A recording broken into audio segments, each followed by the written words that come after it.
Director general rescue 1112 Punjab doctor Rizwan Naseer کی ہدایات پر regional emergency officer rescue 1112 doctor Faisal Mahmood نے سینٹرل اسٹیشن ریسکیو 1112 خوشاب کا اچانک دورہ کیا۔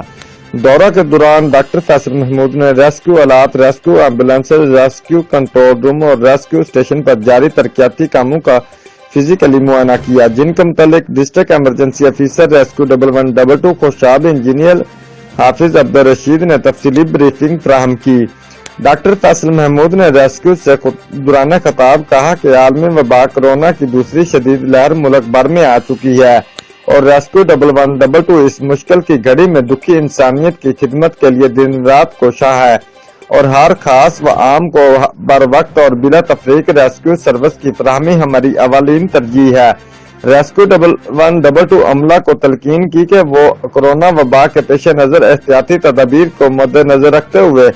ریسکیو سروس کی فراہمی کو یقینی رکھیں۔ دورہ کے اختتام پر ڈاکٹر فیصل محمود نے عوام الناس کے لیے پیغام دیا کہ وہ بڑھتے ہوئے کورونا کیسز کے پیش نظر احتیاطی تدابیر پر سختی سے عمل پیرا ہوں تاکہ محفوظ معاشرے کا قیام عمل میں لایا جا سکے۔